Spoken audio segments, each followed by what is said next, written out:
No one can argue that Liverpool already have one hand on the Premier League title. They've dominated this season and currently lead by 13 points. But how has Arne Slot made such a huge impact in his first season? Hello and welcome back to INMR, where in today's podcast I'm going to be explaining the tactics behind Liverpool's incredible season so far. The difficult challenge of following after Jurgen Klopp has been handled brilliantly by Arne Slot. By his own admission, the first games this season weren't too difficult for him, but as the season's gone on and the tests have got tougher, he's proved himself time and time again. The Reds now have a huge lead and look likely to secure the Premier League title with quite a few games spare. So let's start off by looking at the front line for Liverpool. This season, Liverpool have recorded the fourth highest average possession in the league with 56.8%. This definitely isn't possession for possession's sake though, they're very purposeful when they've got the ball. Slot's side pushes players forward, specifically in the front line as a part of a positive, forward-thinking approach to the ball. As a result of this, they rank second in the league for touches in the opposition's penalty box, only behind Manchester City. In the first 11 games this season, they were also second for progressive passes, which of course take teammates closer to goal. These were all key characteristics that we saw in Jurgen Klopp's Liverpool that Slot has implemented and tapped into now that he's in charge. From an initial 4-2-3-1 setup under Slot, the wingers maintain the width to force 1v1 situations. This has been very successful as Salah has had 57 successful dribbles this season and Diaz has had 42, which puts them in the Premier League top 10 for most successful dribbles this season. The single centre forward, usually Diogo Jota or Darwin Núñez, creates space for the number 8s that run high. Meanwhile, Ryan Gravenberch, who usually plays as the deepest pivot, supports the two centre-backs in the build-up, especially in a compact low block. Against a higher block where space was available beyond, the midfielders exploit the back line with central runs from deep. Dominic Szoboszlai provided a similar threat, although he is better making those wide runs to support Salah on the right-hand side. Slot's Liverpool have fluidity in the inside channels, leaving them open for players to move into. The fullbacks move inside to support passes into the high central players, whilst also covering the two number 8s that have moved up. They've had the licence this season to play a more traditional fullback role or get up when they want to. Trent Alexander-Arnold, of course, is a key example of this. He moves into differing roles per game, but of course does enjoy going forward and creating chances for his teammates. He ranks first amongst Premier League fullbacks for passes into the final third this season with 7.62 per 90, and he also ranks first for progressive passes with 8.26 per 90. When you're talking about Liverpool, you've got to talk about Mo Salah, and getting the best out of the Reds also means getting the best out of him. As of game week 27, Salah has 42 goal involvements, including 25 goals and 17 assists. His ability to come in off the line whether he's got the ball or not was key under Jurgen Klopp, and this has happened again under Slot this season. But the key change that Slot has made is the runs that are made around, behind and ahead of Salah to support him on that right flank. Because Salah is so good and ruthless in front of goal, his final third passing often goes as an underrated part of his game. But Slot didn't underrate it at all, and you can see that with his passing and crossing this season, and Slot has encouraged the Egyptian to create more chances, especially via crosses. Decoy runs made by Szoboszlai really help with that. They pull the defender away, allowing Salah to cut in and put an in-swinging cross into the 6-yard box. From there, Liverpool's numbers in the front line give Salah lots of options to combine with.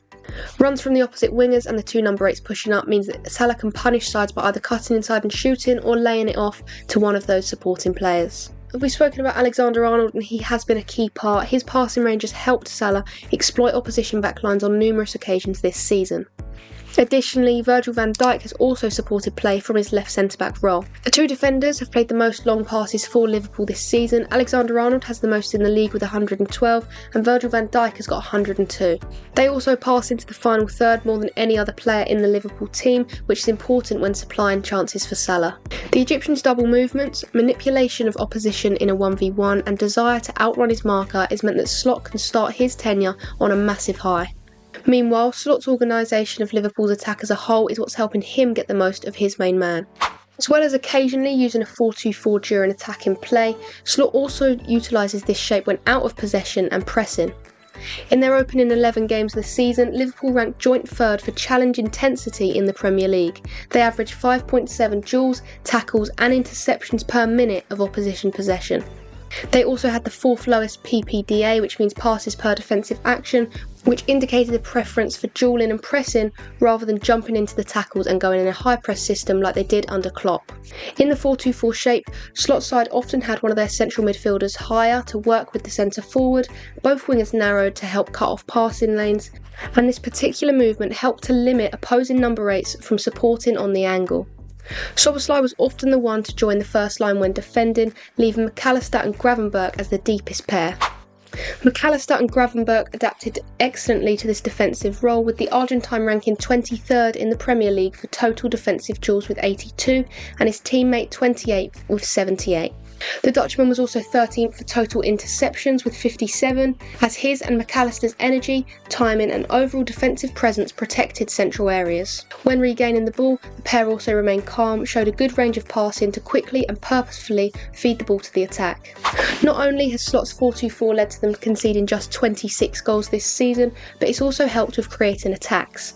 A big thing that Liverpool have kept is keeping the 15-second rule, which is where Klopp wanted his side to get a shot away within 15 seconds of regaining possession. In the first 11 games this season, Liverpool scored 9 goals from this approach. In the game against Man United in particular, they demonstrated that defensive compactness around the halfway line, and that left them ready to pounce forward when they regained the ball. Salah and Diaz starred in this game as they were outstanding in those 1v1 situations to exploit the space in behind. Salah has arguably been one of the Premier League's best wingers in terms of transitional moments, and he's played a key role in Klopp's success. Slot has also played to Salah's strength, allowing him to remain in the first line for as long as possible. From there, he can seriously threaten in those attacking transitions. The Dutch coach also complemented Salah's direct and diagonal movements off the ball towards the opposition goal with the players he's selected around him. This is why we've seen Jota play as a converted centre forward, as he's been keen to drop towards the ball, which means Salah is allowed to stay high. In doing so, Jota can pull a centre-back with him, freeing that space for Salah on the right, and he's got that one-on-one against the full-back, and then he's in, because that centre-back has been dragged in by Jota. Szoboszlai in that high starting position has a similar effect, but the Hungarian's runs in behind can also push defenders back in those transitional moments to avoid the offside trap. This also allows Salah to receive in between the lines or run across the face of goal. With Diaz on the left, that also gives Liverpool another dangerous option, very similar to how Sadio Mane was used. Whilst there are some similarities between Klopp's Liverpool and Slot's Liverpool, there have been some subtle changes that have been the key to their astronomical success this season. Ultimately though, Slot will be hoping he can do it when it really counts and bring the Premier League title back to Anfield. That is where I'm going to end today's podcast, but there are plenty of others you can go and listen to. For more content, be sure to check out my website, that's inmrfootball.co.uk. On there you can find match reports, live blogs, club updates and so much more. And if that's not enough, INMR is also on X and Instagram, so you can follow me on both of those platforms for even more daily football content. Thank you very much for listening, and I will see you in the next one.